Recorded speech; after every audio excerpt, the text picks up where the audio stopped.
Hello, hey friends. Hello. I'll give it just a sec for people to hop on. Thank you so much to Benny Wynn for letting me know that I was recording this without sound. That is the second time that I have done that. So thank you very much for letting me know that I was muted. Hopefully you can hear me now. So if you can, say hi in the comment box. Let me know that you can hear me, and just let me know that you're here. And hopefully we can have a valuable teaching session today instead of me miming. Oh my gosh. Anyway, yay! He can hear me. Thank you so much, Benny. You are a rock star. I really appreciate it. So today's topic is in the ABCs of leadership is the letter L, which is leading with value. And last episode was K, which was knowing your value. And so today is leading with value. And if you don't know me, I'm Rachel Williams, Feminine Leadership Coach. I help women achieve success with balance and fulfillment. And so last week, letter K, know your value, was all about knowing your personal values, your personal strengths. However, this also flips into the external world. When you're leading other people, you want to be able to communicate in their values in order to get people to align with what it is that you're trying to achieve and maximize team performance. And um, I know I've always been the person where I'll check out of a conversation really fast if I don't see the point. I love it when people lead with the why, lead with the point, lead with the bigger picture. I want to dive into the details, but just even a sentence or two in the beginning to let me know why, what and why. What is it and why is it? And also, why does it matter for me? Because if I don't see the point, or if it's not aligned with my values and I can't connect the two dots, I really struggle. Whereas if I can see up front why it aligns with my values, it's much easier. So I actually have a funny story that's the perfect example of communicating in people's values. So when I was probably 12 to 14ish, my parents went to my dad's company Christmas party and they drugged me along. So I'm an older kid, I'm a big kid, right? At this Christmas party with a bunch of other smaller kids. And it was a family Christmas party, but because most of the other kids were younger, I felt a little out of place. Well, they had this contest. It was a coloring contest where kids would could color, and whoever won got a $40 gift card to Best Buy. And the trick was you had to color the page with the crayon in your mouth.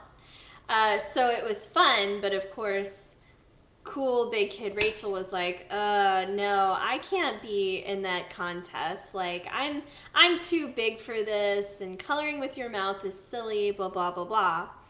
Hey, Kim. Yes, show me the why if you want my buy-in. Totally. So I was feeling very resistant to it because I was a big kid and why would I put myself out there? And my mom said, Rachel, it's the $40 gift card to Best Buy.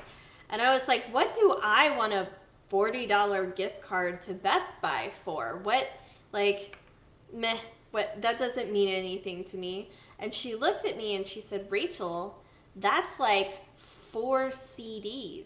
Best Buy sells CDs. And I was like, oh my gosh, okay, I'm in. because music has always been a really high value of mine. And I actually ended up then winning the contest, getting the Best Buy gift card, and getting my CDs later on. I don't remember what they were, but yeah. So just a beautiful example and a story that I love to tell about how if you're communicating to someone and you're not putting it in terms of their values, when you do, that can totally shift everything. And I know we talked a little bit in another episode about motivation versus inspiration, but I'll say it again here. The human willpower is a finite resource. We get tapped out really quickly.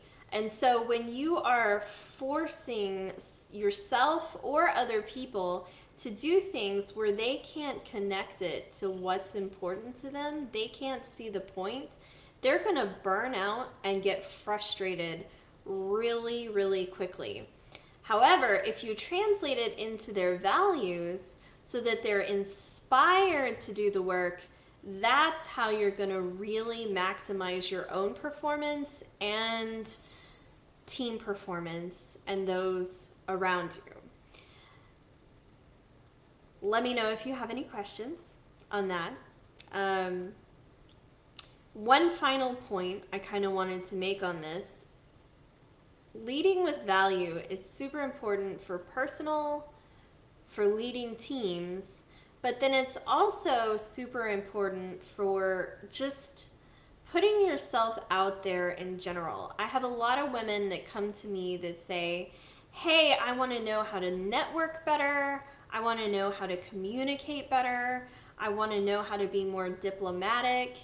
And leading with value is a huge game changer for that. So I remember when I was first growing my coaching business, I had a little bit of fear of putting myself out there because networking felt salesy. It felt icky.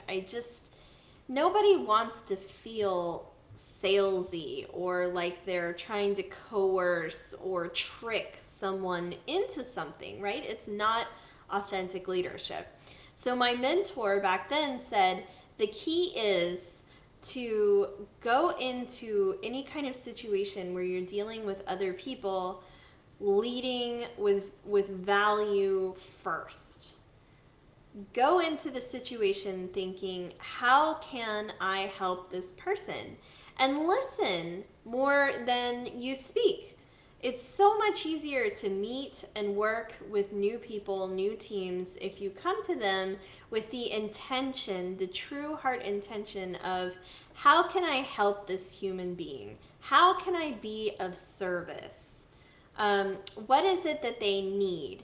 And so you can start off like, hey, I'm Rachel. How can I help you? Or tell me about what it is that you do. What is it that you need? How can we help you be better? And or what's important to you? And then if it's a natural match, then you can offer. You could say, "Oh, I can help you with that." And then it just feels like a win-win situation instead of trying to go in with this salesy or manipulative um, or even just fearful attitude. So I hope that helps.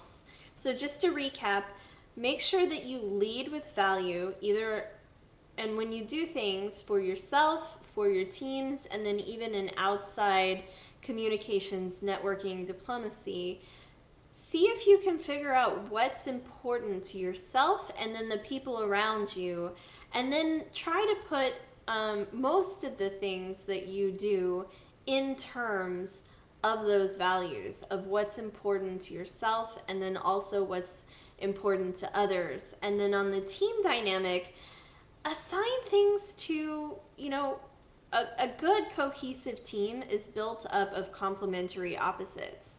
I'm a natural extrovert and people person, therefore business development and marketing makes perfect sense for me. Other people's on my teams are stronger in the technical aspects, and Some people are good organizers, some people are good executors, other people are good strategists. So just really taking time to identify what are you, play to your strengths, and then also identify the values and strengths of the people around you so that you can maximize either teams, and if you're not leading an actual team of people, you can still delegate or ask for help, because it's much easier to ask somebody for help or assign something in their zone of genius than it is trying to like force yourself to do it yourself. So I hope that helps. Let me know if y'all have any questions. If you're watching the replay, let me know that you're watching. Say hi. I hope y'all have been enjoying this series. I really have been enjoying doing it for you all, and I hope you have a fantastic rest of your day, and weekend if you're watching this now. Bye, y'all.